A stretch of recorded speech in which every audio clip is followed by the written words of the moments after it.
So இந்த வீடியோவில் பார்த்தோன்னா உடற்பயிற்சி செஞ்சு முடிச்சதுக்கப்புறம் நம்ம செய்யக்கூடாத முக்கியமான விஷயங்கள் பற்றி தான் பார்க்க போகிறோம். ஸோ ஃபஸ்ட்டு பார்த்தோன்னா வந்து குளிக்கிறது. ஸோ உடற்பயிற்சி செஞ்சு முடிச்சதுக்கப்புறம் நம்ம பாடியில் பார்த்தோன்னா அதிகமாக ஸ்வெட்டிங் வந்து ஆயிருக்கும். ஸோ அதிக திரவங்கள் வந்து நம்ம பாடியில் வந்து இழந்திருப்போம். ஸோ அதனால் பார்த்தோன்னா நமக்கு பாடி வந்து கசகசன்னு இருக்கும். ஸோ சீக்கிரமாகவே குளிக்கணும் அப்படின்ற ஒரு மைண்ட் தாட் வந்து நமக்கு வந்து போகும். ஸோ அதனால் வந்து உடனே குளிக்கக்கூடாது. ஸோ நம்ம பார்த்தோன்னா உடற்பயிற்சி செஞ்சு முடிச்சதுக்கப்புறம் நம்மளோட ஹார்ட் பீட் ரேட் அப்புறம் பார்த்தோன்னா நம்மளோட பாடி டெம்பரேச்சர்லாம் ஹையில் இருக்கும். ஸோ அதெல்லாம் நார்மல் ஸ்டேஜுக்கு வரதுக்கு பார்த்தோன்னா மினிமம் 20 மினிட்ஸ் ஆகுது எடுத்துக்கும்.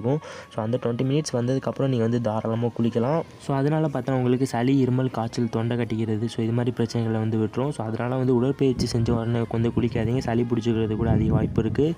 ஸோ மறக்காமல் இந்த வீடியோ உங்கள் ஃப்ரெண்ட்ஸ் எல்லாருக்குமே வாட்ஸ்அப்பில் வந்து ஷேர் பண்ணுங்கள். ஸோ அவங்களுக்கும் இந்த விஷயம் வந்து தெரியட்டும்.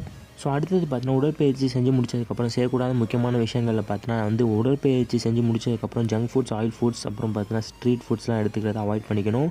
ஸோ உடற்பயிற்சி செஞ்சு முடிச்சதுக்கப்புறம் நம்ம ரொம்பவே பசியாக உணர்வோம். ஸோ ஹங்கரியாக ஃபீல் ஆகும்.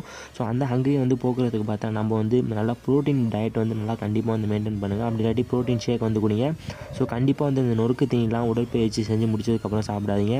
ஸோ உடற்பயிற்சி செஞ்சு முடிச்சதுக்கப்புறம் நம்ம என்ன மாதிரியான ஃபுட்டெல்லாம் எடுக்கணும் அப்படின்றது ரொம்ப முக்கியம். ஸோ அதையும் பார்த்துக்கோங்க. நெக்ஸ்ட்டு பார்த்தீங்கன்னா உடற்பயிற்சி செஞ்சு முடிச்சதுக்கப்புறம் நீங்கள் நல்லா வந்து ரெஸ்ட் எடுக்கலாம். ஸோ கை கால்லாம் ஃபுல்லாக வந்து நீட்டிட்டு நல்லா வந்து ஒரு ஃபேன் காற்றுல போட்டு நீங்கள் வந்து தாராளமாக வந்து படுக்கலாம். அப்படி இல்லாட்டி ஒரு நேச்சுரலான பிளேஸில் வந்து நல்ல ஒரு காற்று வர இடத்துல ஓப்பன் பிளேஸில் வந்து நீங்கள் வந்து ஃப்ரீயாக வந்து படுத்துட்டு உங்கள் பாடி வந்து 20 மினிட்ஸ் ரெஸ்ட்டில் கூட வைக்கலாம். ஸோ ஏன் அப்படின்னு கேட்டிங்கன்னா உங்கள் பாடியில் நார்மல் ஸ்டேஜுக்கு வரணும். நான் முன்னாடியே சொன்னேன் பார்த்தீங்கன்னா பாடி ஹீட் அப்புறம் பார்த்தீங்கன்னா வந்து temperature, so heart beat rate so இதெல்லாம் வந்து நார்மல் ஸ்டேஜுக்கு வரணும். ஸோ அதுக்காக தான் வந்து ரெஸ்ட் எடுக்க சொன்னேன். ஸோ அது மட்டும் இல்லாமல் உடற்பயிற்சி செஞ்சு முடிச்சதுக்கப்புறம் அடுத்த ஃபிசிக்கல் ஆக்டிவிட்டீஸை கண்டிப்பாக அவாய்ட் பண்ணிடணும். ஸோ அது பார்த்தீங்கன்னா ஏதாவது பிரச்சனைகள் வந்து விடலாம். ஸோ அதனால் உடற்பயிற்சி செஞ்சால் உடற்பயிற்சி வந்து மட்டும் செய்யுங்க. ஃபிசிக்கல் ஆக்டிவிட்டீஸ் பண்ணிவிட்டு அதுக்கப்புறம் வந்து உடற்பயிற்சி செய்யலாம். உடற்பயிற்சி செஞ்சு முடிச்சதுக்கப்புறம் எந்த ஒரு ஃபிசிக்கல் ஆக்டிவிட்டீஸ் ஹெவியாக எதுவும் வந்து பண்ண வேணாம். ஸோ மறக்காமல் இந்த விஷயத்தை வந்து ட்ரை பண்ணுங்கள். ஸோ இது பார்த்தீங்கன்னா பிகினர்ஸுக்கு ஒரு முக்கியமான வீடியோ. ஸோ மறக்காமல் இந்த வீடியோ உங்கள் ஃப்ரெண்ட்ஸ் எல்லாருக்குமே இப்போயே வந்து வாட்ஸ்அப்பில் வந்து ஷேர் பண்ணி விட்டுருங்க. ஸோ லைக் பண்ணாமலே பார்த்துட்ருங்க. ஸோ லைக் பண்ணிட்டு கூட வர பெல் பட்டனை கிளிக் பண்ணி வச்சு ஆல் இன்ட்ரு ஆப்ஷனில் சப்ஸ்கிரைப் பண்ணி வச்சுக்கோங்க. ஸோ அப்படின்னா தான் நான் போடுற ரெகுலரான வீடியோஸ் வந்து உங்களுக்கு வரும். So bye guys.